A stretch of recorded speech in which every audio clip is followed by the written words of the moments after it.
Hello, hello. Okay, it says I'm live. So let's see how this goes.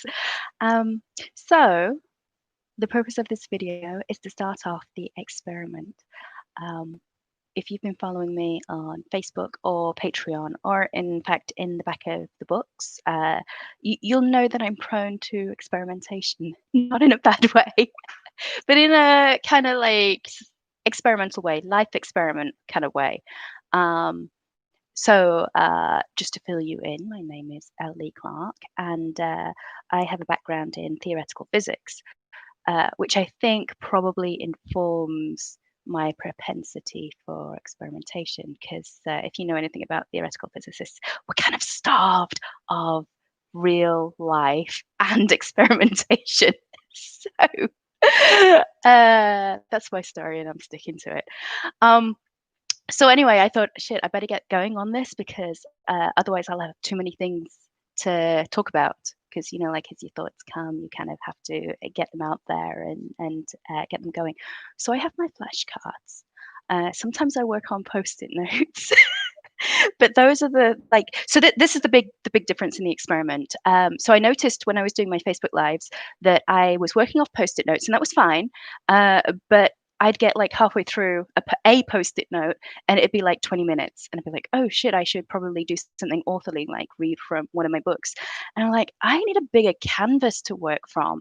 And obviously, I watch YouTube, like lectures and stuff. And I'm like, some of these dudes are producing like 3-hour lectures and people are still watching them.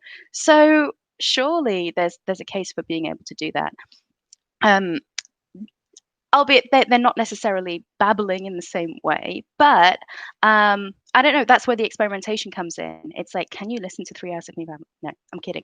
This isn't going to be 3 hours long, but it is going to be fall into the kind of long form category as opposed to like Ellie's trying to keep it really short and then she's going to read a book, um, one of the sci-fi novels. So for those who don't know, I write sci-fi mostly. I have written fantasy. I write mostly for sci-fi, and it tends to be a little bit comedic, um, a lot of social commentary. So if you don't like that, then you won't like my stuff. Although it's not heavy. It's fun. It's kind of adventure bound space opera rather than hardcore science fiction, which I think people like other authors. Here we go projecting other authors in the field. Other authors in the field think that, oh, because you have a background in physics, you ought to be doing loads of calculations and shit like that. And I'm like, dude, I've done so much of that. I just do not want to do it anymore. And the story is the most fun part of it.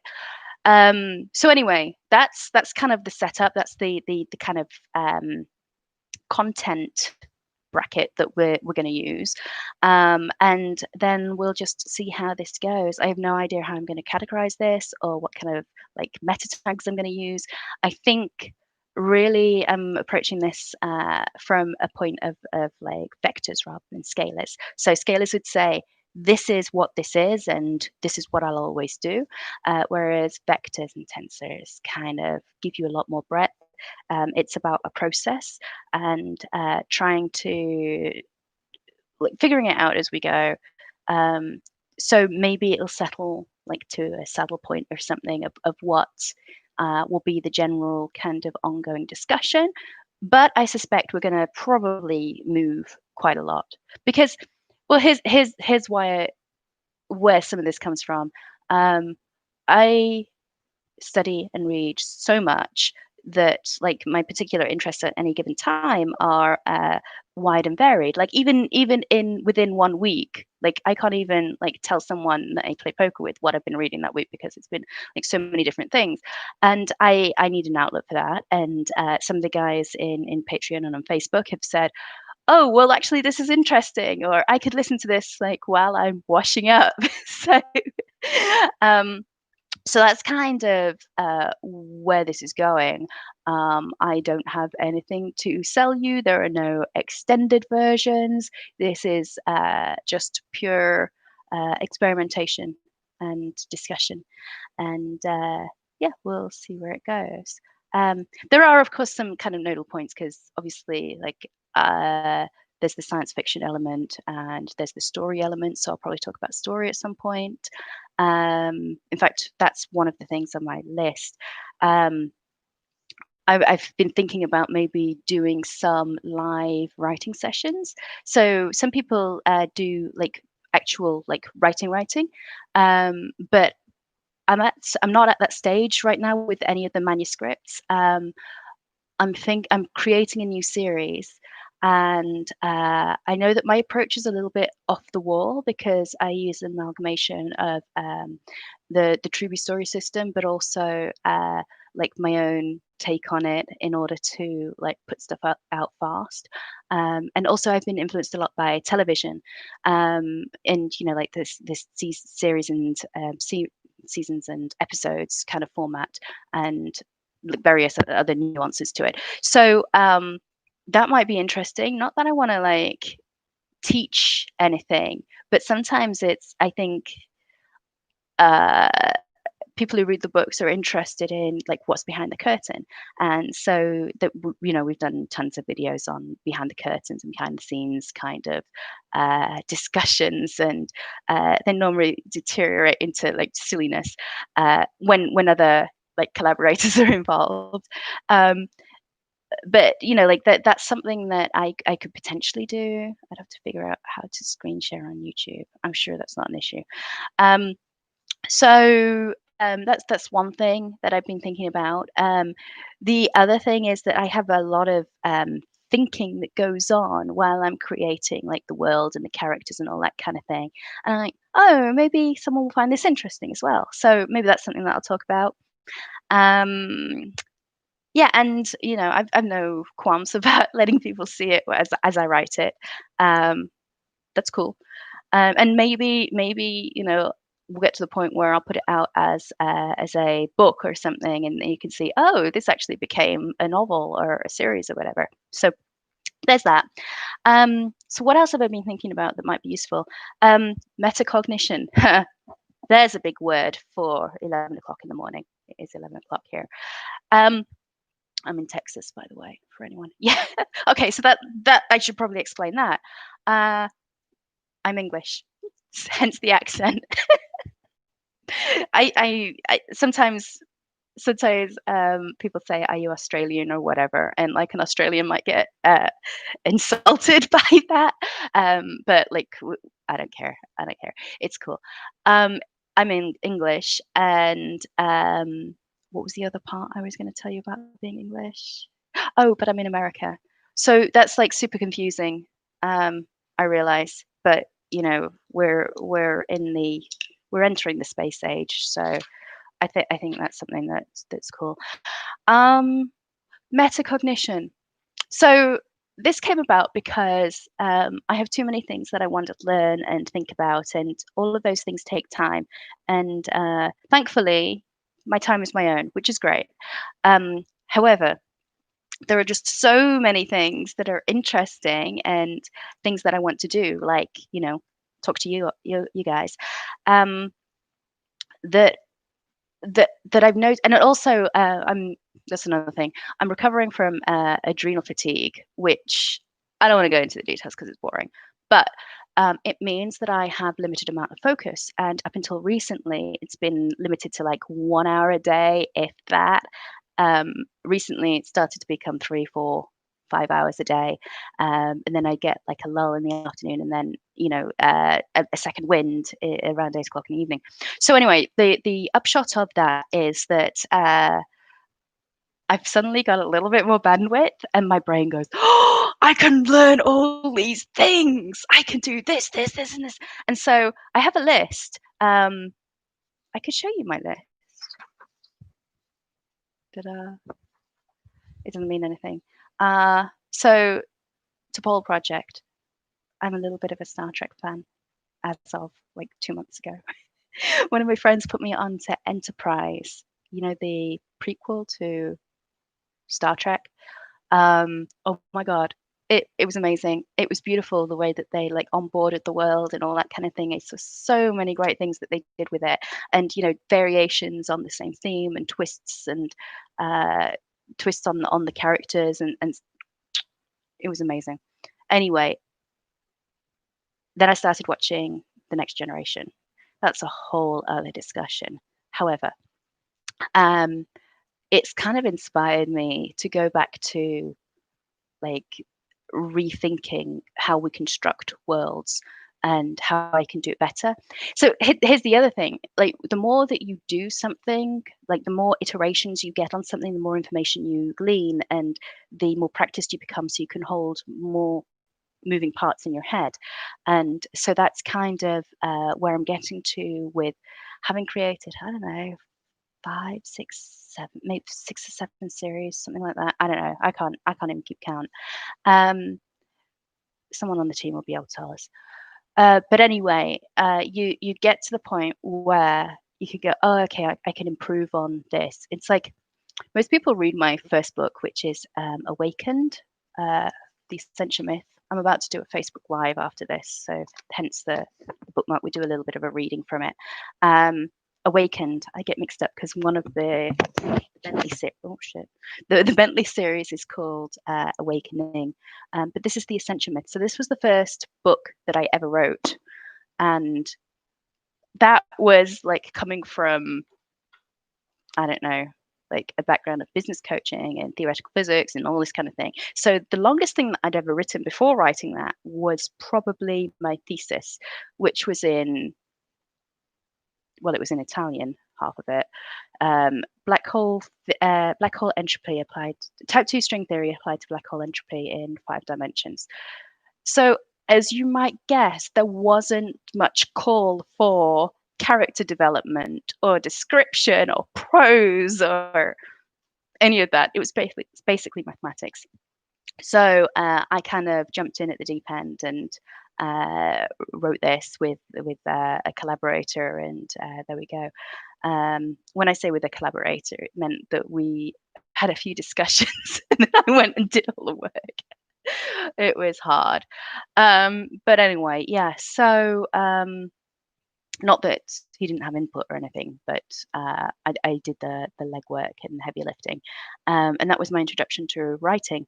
So anyway, having got to the point where I've done numerous of these, I think that my thinking philosophy around it is around story and about the nuances is becoming clearer, to the point where I'm ready to create something new, completely new. Not completely new, because you still need, in order to have like hits, you still need elements of familiarity. Otherwise, it's just too devoid from too separate from other people's experience. And we need a degree of familiarity in what we read or discuss, or what we enjoy.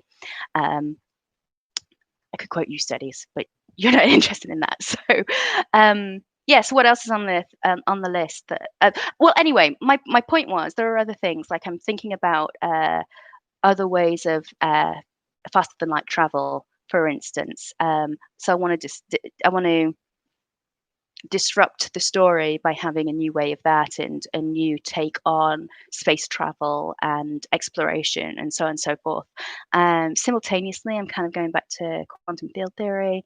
Um, so, well, I mean, that's another discussion, like why string theory is not a good idea, apart from the maths being horrible. Um, but yeah, so that's kind of on my list. It's just stuff that I'm doing. Um, so I came up with a system for being able to manage the limited focus that I have. So I don't know whether you've noticed this, but like I think we attribute a lot to the mood that we're in at the time. So we say, "Oh, I'm not in the mood to read something technical," or "I'm not in the mood uh, to settle down and just watch Netflix.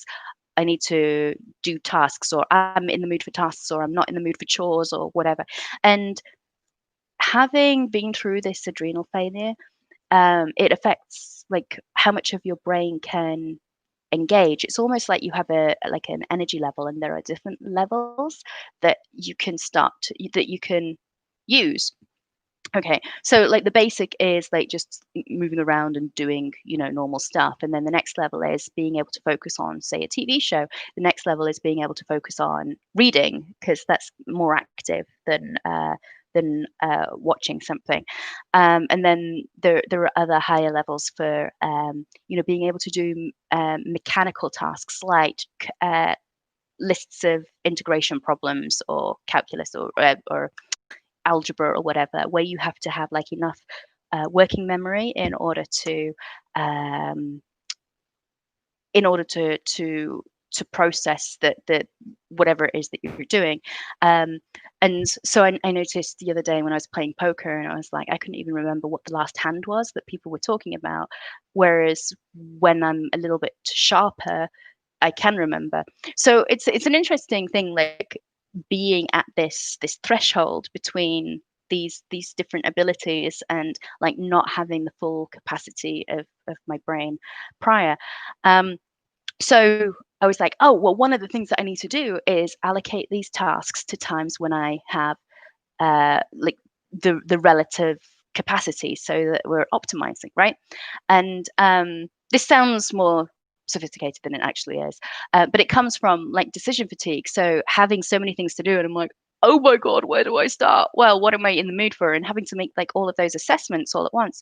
So I kind of just like listed out everything that I was doing and then assigned like, well, what type um, of cognitive ability do I need in order to perform this task? So for character development in story, I was like, well, I need the creative one. So this is the thing about pulling ideas down to this plane. And then the mechanical one, so that like you can move stuff around to the right places, for instance, in a story, and make sure that characters are um, doing things that are consistent with themselves and interacting with other characters in the right way. Abstract, so this is another meta tag, is conceptually being able to understand what's going on in the story, which can also include theme and progression, character arc, and so on and so forth. And focus, which is like the engaged focus to be able to just concentrate and get on with it.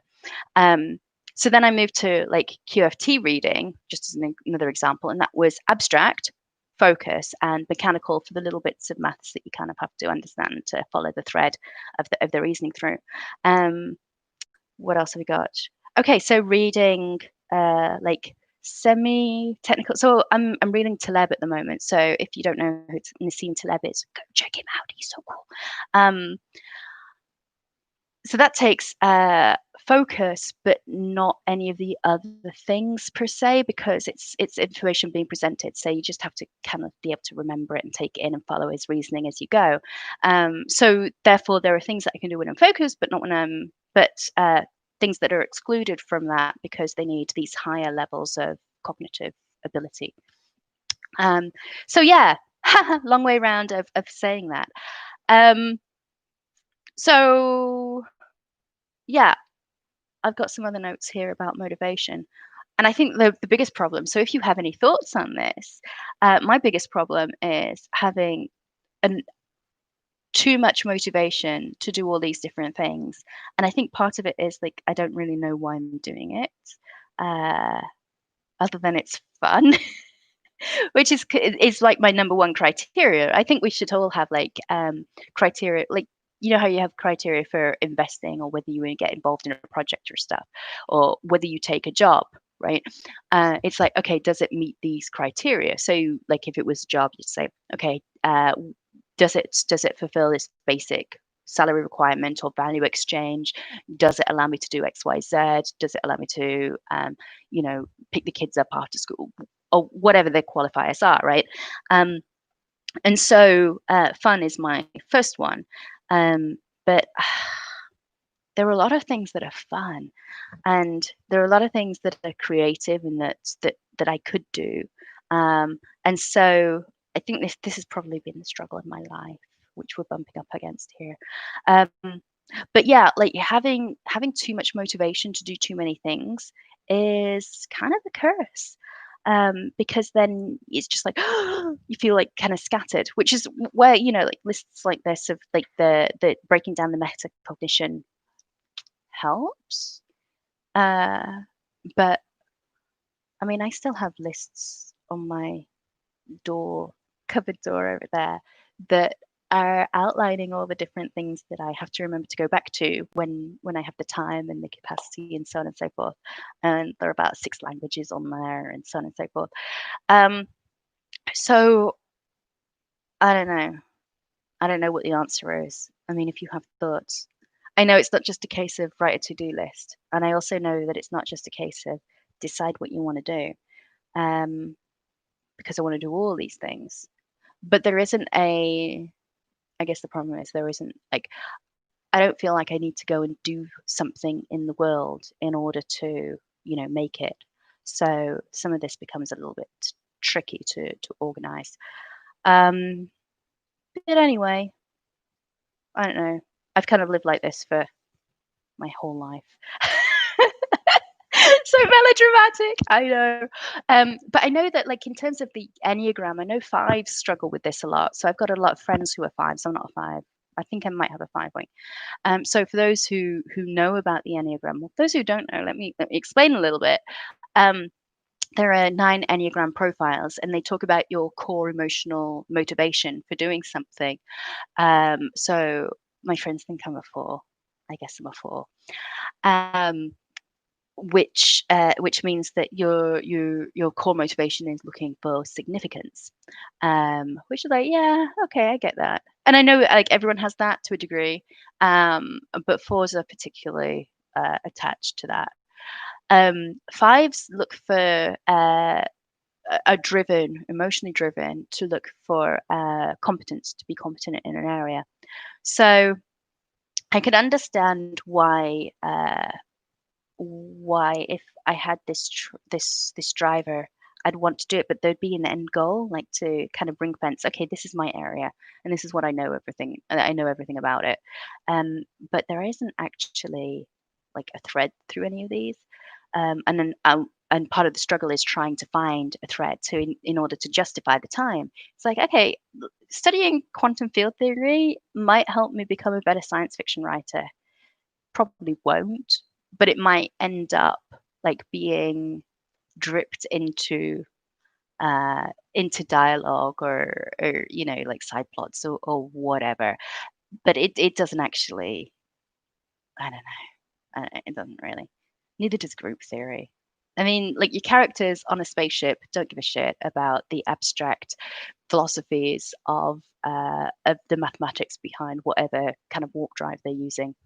They don't care. They care about surviving or about, whatever shenanigans is going on the ship. So, I don't know. I don't know. Right. So I've waffled for about 23 minutes. I think that's long enough for this one. Um, I took off. This is more of an orientating kind of quick chat. Um, I do have things that I want to talk about, like solar opposites and how cool that is. Probably rant a little bit about how amazing Next Generation is for the Star Trek fans on the next video. And we'll get into lighter stuff, and who knows where we'll go from there. So anyway, drop me a comment. Let me know what's up and what you find interesting. And if you have any thoughts on how to cope with too much motivation but no direction, let me know. All right, that's it for now. I'll catch you next time.